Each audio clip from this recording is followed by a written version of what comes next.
You watched a popular video about which earrings to stop wearing after 60, one that has been circulating widely across social media lately, shared and reshared by countless women.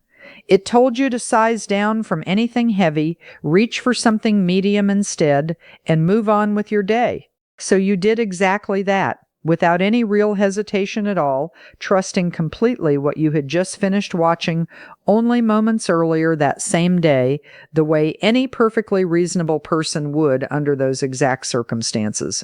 You tried on the exact size that video promised would genuinely work for you, and something still felt slightly off, and you honestly could not quite explain why, because the advice itself was not wrong. It simply was not built with your particular face in mind, or any face quite like yours. Here is what almost nobody genuinely ever actually says out loud when they hand you a general earring size recommendation like that one, video after video, year after year, without ever once pausing to genuinely explain the actual reasoning clearly behind it to the women watching at home right now. Medium is not actually a fixed measurement at all. It is a relationship between the earring and your own individual face, and a genuinely fuller face changes that entire relationship completely without anyone ever bothering to mention that it truly would in any of these popular videos circulating online right now. This video is specifically made for plus-size women over 60 with a genuinely fuller face, honestly tired of trying on the exact size a video promised would be flattering, only to find it reads completely differently on you than it apparently did on whoever happened to be demonstrating it originally on screen for everyone watching at home. We are going through 6 real practical checks today, one at a time and in careful order, covering width relative to your own face, length relative to your jawline, color and metal tone against your own skin, shape against your own face shape, and where your own framing zone actually sits, before finally combining all 5 into one formula you can genuinely carry with you everywhere. This is not a promise that any single earring will genuinely make you look younger or erase anything at all about your face whatsoever, in any real or meaningful way. That was genuinely never the goal here, and it never truly will be, no matter how the topic gets framed elsewhere online by anyone else at all. And the very last piece of this entire video, the one we are deliberately saving for the very end, genuinely takes everything we cover today and turns it into one simple, repeatable formula you carry with you into every single store from now on. So you stop simply trying on whatever a video happened to tell you to try and start actually genuinely knowing what to look for instead, specifically for your own face and proportions. Let's start right now together with the very first practical checkout of these 6 important checks we are covering today. The one that begins with the actual measured width of your own face before a single other decision about which earrings to wear has even been made yet at all. Number 6, the scale to face width check. The very first check is genuinely simple, and it honestly takes less than a minute in front of any mirror you already own at home. Measure roughly how wide your own face actually is at its widest point, usually right across your cheekbones, and hold that rough measurement in your mind before you ever pick up a single earring to try on in a store. Here is why this matters so much more than any generic size label on a package ever really could. A pair of earrings labeled medium was designed against one assumed average face width, and if your own face happens to be genuinely wider than that assumed average, the exact same earring that reads as balanced on one woman can read as small and almost completely lost on you, not because anything is wrong with your face at all, but because the proportion between the two was never actually equal to begin with in the first place. Try this simple, quick comparison for yourself right now, before you ever buy anything at all. Hold a pair of earrings up next to your own face in the mirror, without putting them on yet, and compare their actual width directly against the width of your own cheekbone at its widest point. If the earring looks noticeably smaller than that distance between your cheekbones, it will very likely read as even smaller still once it is actually worn and settled in place, since earrings tend to shrink visually the moment they move away from your hand and rest gently against your ear. A genuinely fuller face can very often carry more width in an earring than most popular advice out there tends to suggest. Not because bigger is automatically better in general, but because the proportion between the earring and your own face is genuinely what your eye is actually responding to in that moment, not the earring's raw size measured in isolation from everything else. This does not mean automatically reaching for the largest option available on the shelf. It genuinely means understanding that your own personal medium is very likely a completely different actual measurement than the medium being demonstrated in a video that was built around someone else's face entirely, not yours. Keep this simple width comparison firmly in your mind as we move into the very next check together, because length works closely alongside width, not in place of it. And getting one of these two things right while completely ignoring the other one still leaves half of the whole picture genuinely unsolved for you. Number 5, the vertical length versus jaw softening check. This second check moves us from width over to length instead, and it genuinely depends entirely on where your own jawline currently sits right now today, not on any fixed number of inches printed somewhere on a package in a store. As a face softens and gently fills out over time, the jawline itself often becomes noticeably gentler and less sharply defined than it once was many years ago, which is a completely natural, ordinary change and never something to feel any particular way about at all. But this genuine change means that an earring length calibrated specifically for a sharper jaw can end at an entirely different, considerably less flattering point once it is actually worn on a softer, fuller jawline instead of the one it was designed around. Here is what actually happens in practice. An earring that genuinely used to stop neatly right at the edge of a clearly defined jaw may now end up stopping somewhere in the middle of a fuller cheek or jaw area instead, cutting directly across it rather than framing it cleanly the way it was originally designed and intended to. That awkward in-between stopping point is very often the actual real source of a length feeling slightly wrong to you, even when the earring itself is genuinely a beautiful, well-made piece entirely on its own merits. Check this yourself by holding an earring up gently against the side of your own face and carefully tracing exactly where its lowest point would actually land once it is truly worn.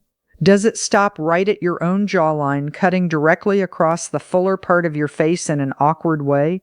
Or does it continue on a little further past that point entirely, landing comfortably below your jaw instead, somewhere it can genuinely soften that whole transition rather than interrupt it awkwardly in the middle? For many fuller, softer jawlines specifically, a slightly longer earring, one that genuinely clears the jaw rather than landing directly right on top of it, creates a noticeably cleaner overall line than a shorter one usually ever manages to achieve. This is genuinely not meant as a universal rule for every single face out there, but it honestly explains why a length recommended somewhere else entirely can look and feel remarkably different once it actually reaches your own particular jaw and settles there. Width and length working together like this already tell you quite a great deal on their own. But neither one of them says anything at all yet about color, and that is exactly where we are headed next in this particular list of 6 checks. Number 4, the contrast and color check. This third check has genuinely nothing to do with size at all, and honestly everything to do with how a color or a metal tone behaves once it sits directly against your own actual skin, especially against a cheek that may naturally carry more visible color and fullness now than it once did in earlier years. Here is the actual mechanism that most general color advice tends to skip entirely without ever explaining why.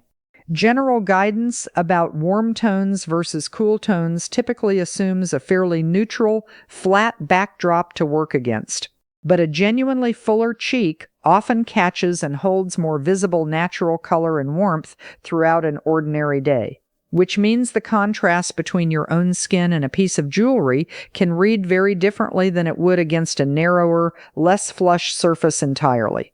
A harsh, high-shine metal or an intensely saturated, overly bright stone can create a genuinely jarring, competing contrast against that natural warmth in your skin, drawing the eye toward the clash itself rather than toward your face as a complete whole.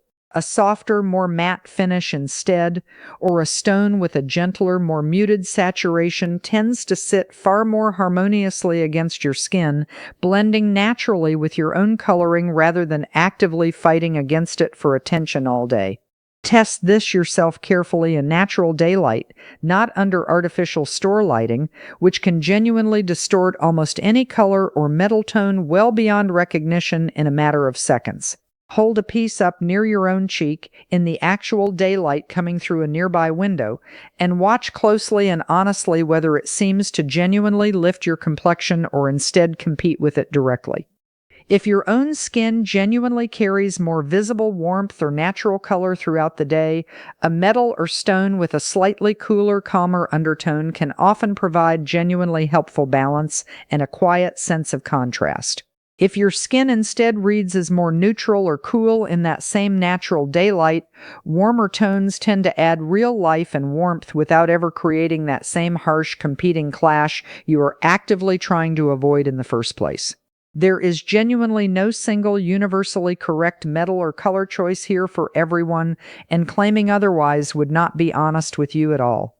What truly matters is testing directly against your own actual skin in real daylight rather than simply trusting a chart built for a face that may not resemble yours in the slightest.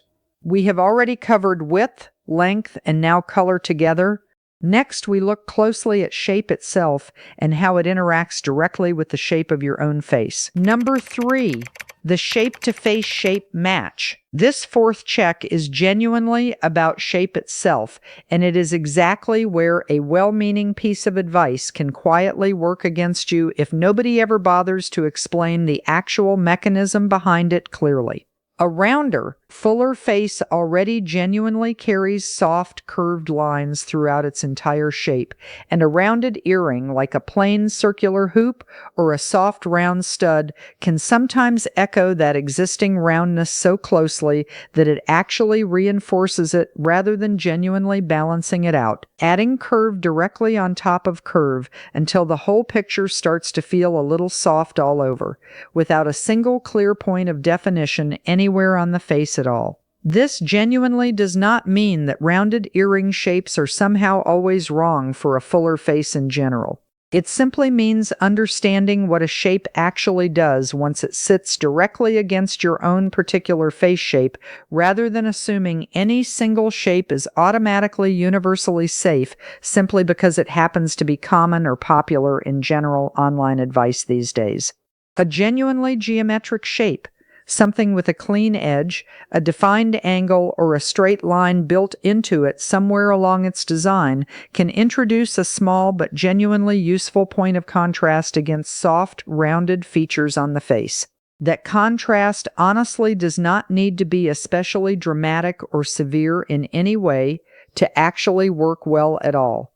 Even a subtle angle, a gentle square edge, or a slightly elongated teardrop shape can genuinely offer the eye a place to rest that a fully round shape simply does not provide on its own at all. Check this yourself by holding a few genuinely different earring shapes up against your own face, one at a time, and noticing very honestly which ones seem to blend so completely into your existing features that they practically disappear entirely, and which ones instead hold their own distinct shape clearly and add real, genuine definition to the whole overall picture you see reflected in the mirror. If your own face shape happens to be genuinely rounder overall, lean toward earrings that carry at least some geometric structure or gentle elongation built directly into the design itself. If your own face already carries more natural angles instead, softer, more gently rounded shapes can provide welcome, gentle balance the other way around, working in the completely opposite direction for a different but equally valid underlying reason. Shape genuinely works together closely with everything we have already covered so far: width, length, and color. But none of these 4 checks alone yet tells you exactly where on your own face the earring should actually be doing its work, which is precisely what we look at closely together next. Number 2, the cheek and jowl framing zone check.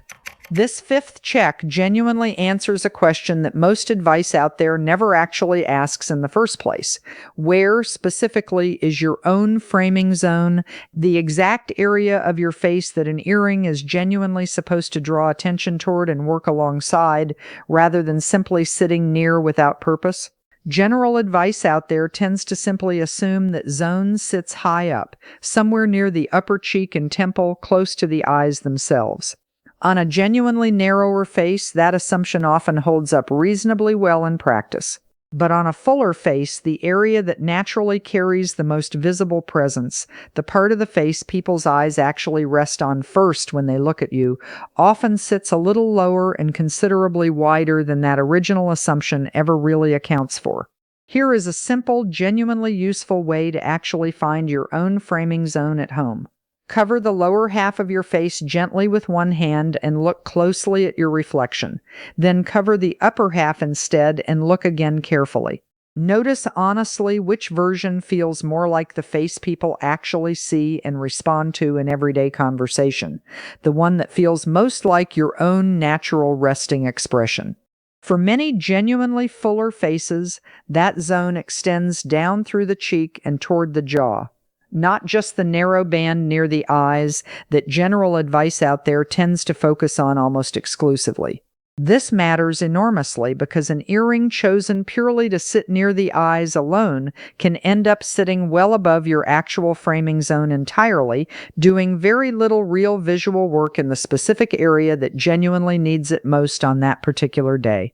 Once you genuinely know roughly where your own framing zone actually sits, you can use that specific information directly and confidently.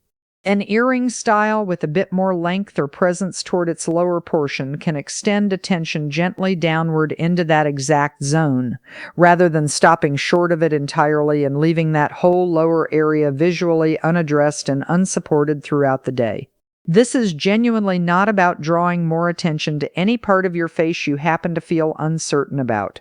It is honestly about understanding which area is already naturally holding attention in the first place, and choosing to work with it deliberately instead of ignoring it entirely and hoping something placed elsewhere will somehow compensate for it later. We have now covered 5 separate, genuinely distinct checks in total: width, length, color, shape, and your own framing zone. Each one genuinely matters on its own quite individually, but none of them was ever truly meant to be used in isolation from the others, which brings us now to the final piece that ties every single one of them together into something you can actually use for yourself. Number 1, the personal proportion formula. Here is the final piece that genuinely turns 5 separate observations into something you can actually carry with you into any single store, anytime you happen to need it.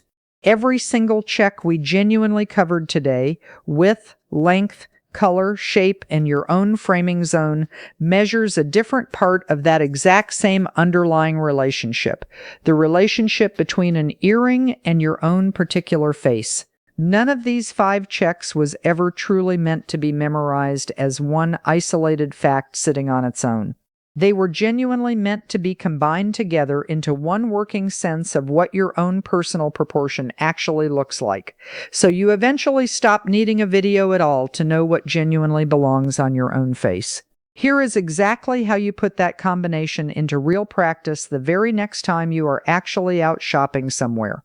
Start with width first before anything else at all. Hold the earring directly against your cheekbone and ask honestly whether it genuinely matches your own measurement, not some generic size label printed somewhere on a card. Then check length carefully against your own jawline specifically, noticing exactly where the earring's lowest point would actually land once it is truly worn in place. Hold it up carefully near your cheek in natural daylight next. and watch honestly whether the color genuinely lifts your complexion or quietly competes against it instead. Look very closely at its shape against your own face shape, checking whether it adds a genuinely useful point of contrast or simply blends in and disappears entirely into your features. And finally, notice very carefully whether it actually reaches into your own real framing zone or instead stops short of it entirely and leaves that whole area completely unaddressed.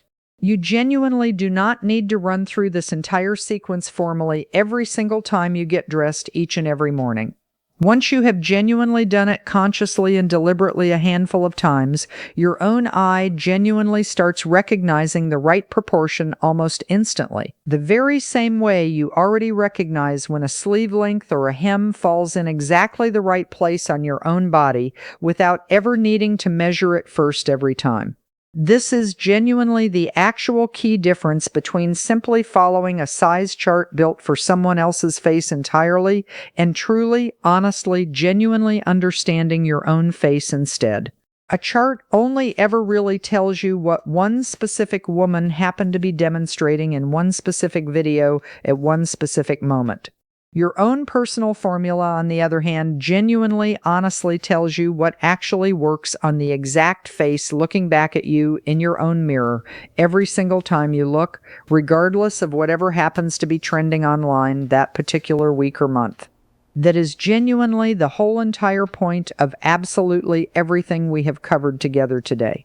Not just another list of rules to memorize and follow blindly without thought, but instead a real working sense of proportion that belongs entirely and completely to you, built directly and entirely from your own face, not simply borrowed from someone else's face at all.